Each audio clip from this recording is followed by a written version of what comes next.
Lebaran biasanya identik dengan momen kebersamaan, mudik ke kampung halaman, dan perayaan yang meriah. Namun, banyak orang merasakan bahwa Lebaran 2025 terasa lebih sepi dibanding tahun-tahun sebelumnya. Salah satu faktor utama yang menyebabkan hal ini adalah kondisi ekonomi yang sulit. Kondisi ekonomi yang sulit, dampak dan data. Tahun 2025 menjadi tahun penuh tantangan bagi banyak keluarga di Indonesia. Ekonomi yang tidak stabil menyebabkan perubahan besar dalam cara orang merayakan Lebaran. Berdasarkan data dari Badan Pusat Statistik, BPS, pertumbuhan ekonomi Indonesia hanya mencapai 3,1% pada kuartal pertama tahun 2025, lebih rendah dibandingkan proyeksi awal sebesar 4,5%. Hal ini disebabkan oleh beberapa faktor, termasuk inflasi tinggi, daya beli masyarakat yang melemah, serta kenaikan harga kebutuhan pokok. Inflasi dan kenaikan harga barang. Salah satu penyebab utama sulitnya perekonomian di tahun 2025 adalah inflasi yang tinggi.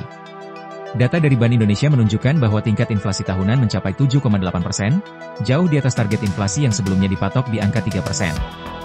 Akibatnya, harga bahan pokok mengalami lonjakan signifikan.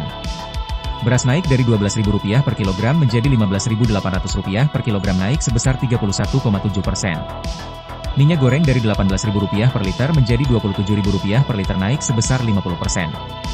Gula pasir dari Rp14.000 per kilogram menjadi Rp18.850 per kilogram, naik sebesar 34,6%. Daging sapi dari Rp140.000 per kilogram menjadi Rp150.000 per kilogram, naik sebesar 7,1%.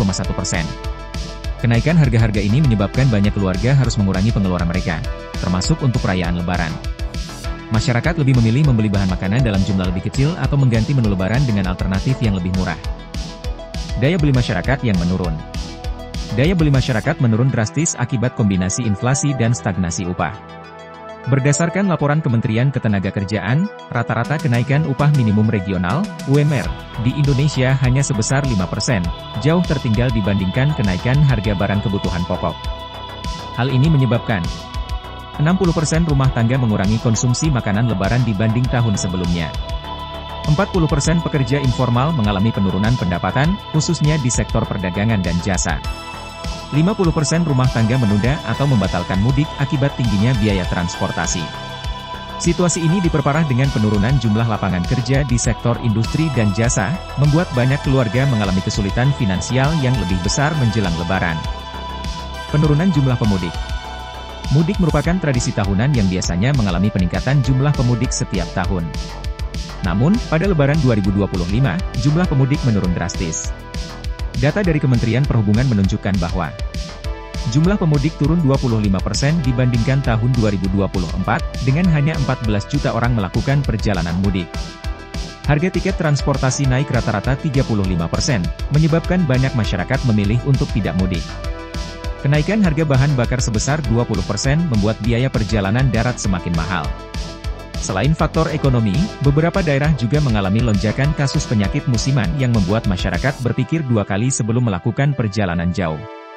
Hal ini membuat banyak kota besar tetap ramai saat Lebaran, berbeda dari tahun-tahun sebelumnya yang biasanya mengalami eksodus besar-besaran.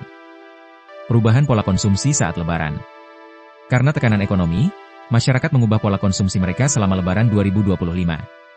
Pembelian pakaian baru turun 30% dibandingkan tahun sebelumnya. Pembelian parsel Lebaran turun 40%, menurut Asosiasi Pengusaha Retail Indonesia, APRindo.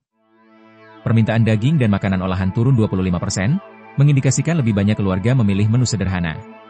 Penjualan barang elektronik turun 20%, menandakan pergeseran prioritas belanja masyarakat.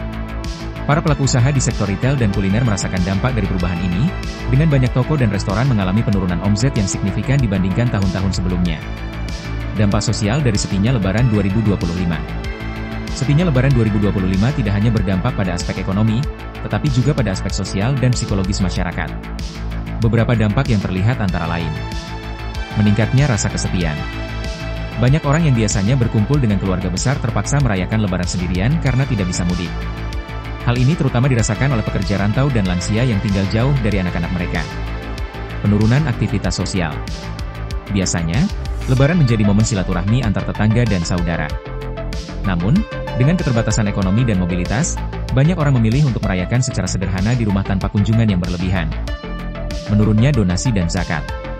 Berdasarkan data dari Badan Amil Zakat Nasional, Basnas, jumlah zakat, infak, Dan sedekah yang dikumpulkan pada Ramadan 2025 mengalami penurunan sebesar 20% dibandingkan tahun sebelumnya. Hal ini berimbas pada berkurangnya bantuan bagi mereka yang membutuhkan. Berkembangnya tren perayaan virtual. Untuk mengatasi keterbatasan, banyak keluarga beralih ke perayaan Lebaran secara virtual. Silaturahmi dilakukan melalui video call, dan ucapan Lebaran lebih banyak dikirimkan melalui media sosial dibandingkan pertemuan fisik. Kondisi ekonomi yang sulit menjadi salah satu alasan utama mengapa Lebaran 2025 terasa lebih sepi dibanding tahun-tahun sebelumnya. Inflasi tinggi, harga bahan pokok yang melonjak, serta biaya transportasi yang mahal membuat banyak orang harus menyesuaikan cara mereka merayakan Lebaran.